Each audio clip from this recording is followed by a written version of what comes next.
Hello friends, welcome back my YouTube channel Rajani Roshan with Kannada vlogs. Friends, ಇವತ್ತು ನಮ್ಮ ಊರಲ್ಲಿ ಸಂತೆ ಇರೋದ್ರಿಂದ ನಾನು ಸಂತೆಯಲ್ಲಿ ಮೀನು ಬೇಡ ಅಂತೇಳಿ ಸ್ವಲ್ಪ ಮೊಟ್ಟೆಕೋಳಿ ತೊಗೊಂಡು ಬಂದೆ.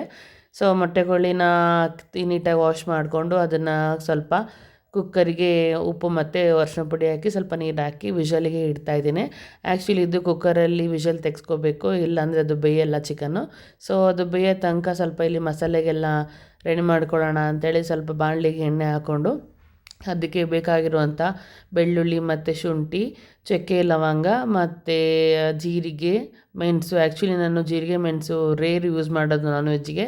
ಇವಾಗ ಸ್ವಲ್ಪ ಎಲ್ಲರಿಗೂ ಶೀತ ಇರೋದ್ರಿಂದ ಸೊ ಶೀತಕ್ಕೆ ಸ್ವಲ್ಪ ಇದು ಮನೆ ಮದ್ದಲ್ಲ, ಹಾಗಾಗಿ ಅದನ್ನು ಹಾಕ್ಕೊಂಡು ಫ್ರೈ ಮಾಡ್ತಾಯಿದ್ದೀನಿ. ಈಗ ನಂತರ ಈರುಳ್ಳಿ ಹಾಕ್ಕೊಂಡು ಇದೊಂದು ಸ್ವಲ್ಪ ಗೋಲ್ಡನ್ ಬ್ರೌನ್ ಬರೋ ತನಕ ಫ್ರೈ ಮಾಡಿ ಖಾರದ ಪುಡಿ ಮತ್ತು ಧನಿಯಾ ಪುಡಿ ಹಾಕ್ಕೊಳ್ತಾ ಇದ್ದೀನಿ. ಆ್ಯಕ್ಚುಲಿ ಇದು ಖಾರದ ಪುಡಿನ ಎಣ್ಣೆಯಲ್ಲಿ ಫ್ರೈ ಮಾಡಿದರೆ ಅದೊಂಥರ ಎಕ್ಸ್ಟ್ರಾ ಫ್ಲೇವರ್ ಕೊಡುತ್ತೆ. ಸೊ ಹಾಗಾಗಿ ಈ ಥರ ಮೆಥಡು ನಾನು ಯೂಸ್ ಮಾಡ್ತೀನಿ.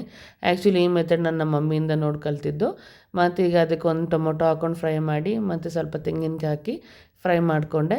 ಈಗ ಅದನ್ನು ಸ್ವಲ್ಪ ತಣ್ಣಗಾಗಲಿ ಅಂತೇಳಿ ಪಕ್ಕಕ್ಕಿಟ್ಟು ಮತ್ತು ಅದು ತಣ್ಣಗಾದ ನಂತರ ಮಿಕ್ಸಿಗೆ ಹಾಕ್ಕೊಂಡು ಗ್ರೈಂಡ್ ಮಾಡ್ಕೋಬೇಕು. ಗ್ರೈಂಡ್ ಮಾಡಿದ ನಂತರ ನಿಮಗೆ ಎಷ್ಟು ಕ್ವಾಂಟಿಟಿ ಬೇಕೋ ಅಷ್ಟು ನೀರು ಹಾಕ್ಕೊಂಡು ಸ್ವಲ್ಪ ಉಪ್ಪು ಹಾಕ್ಕೊಂಡು ನಾನು ಅದನ್ನು ಮತ್ತೆ ವಿಷಲ್ ತೆಗ್ಸೋಣ ಅಂತೇಳಿ ಈಗ ಅದಕ್ಕೆಲ್ಲ ರೆಡಿ ಮಾಡಿ ನಾನು ಮತ್ತೆ 3 ವಿಷಲ್ಲಿಗೆ ಗ್ಯಾಸಿಗೆ ಇಡ್ತಾಯಿದ್ದೀನಿ. ಆ್ಯಕ್ಚುಲಿ ಅದು ಫಸ್ಟ್ ವಿಷಲಲ್ಲಿ ಬೆಂದಿರಲಿಲ್ಲ. ಸೊ ಹಾಗಾಗಿ ಮತ್ತೆ ನಾನು ವಿಷಲಿಗೆ ಇಡ್ತಾಯಿದ್ದೀನಿ. ಫ್ರೆಂಡ್ಸ್, ಎಂಥ ಮೋಸ ಮಾಡಿದ್ದಾರೆ ಗೊತ್ತಾ ಚಿಕನ್ ಅಂಗಡಿಯವರು. ಸೊ ಫಸ್ಟೆಲ್ಲ ತರೋತ್ತಿಗೆ ಅದು ಕೋಳಿ ಒಂದು 3-4 ವಿಷಲಿಗೆ ಬೆಂದೋಗ್ಬಿಡ್ತಿತ್ತು. ಇವತ್ತು ಒಂದು 5 ವಿಷಲಾದರೂ ಬೆಂದಿರಲಿಲ್ಲ. ಸೊ ಅದಕ್ಕೆ ಮತ್ತೆ ನಾನು ಕುಕ್ಕರಿಗೆ ಇಟ್ಟು ಕೂಗಿಸ್ಕೊಂಡೆ. ಈಗ ಲಾಸ್ಟಿಗೆ ಕೊತ್ತಂಬರಿ ಸೊಪ್ಪು ಹಾಕಿ ಫೈನಲ್ ಟಚಪ್ ಅಂತ ಕೊಟ್ಟೆ. So sambar ready.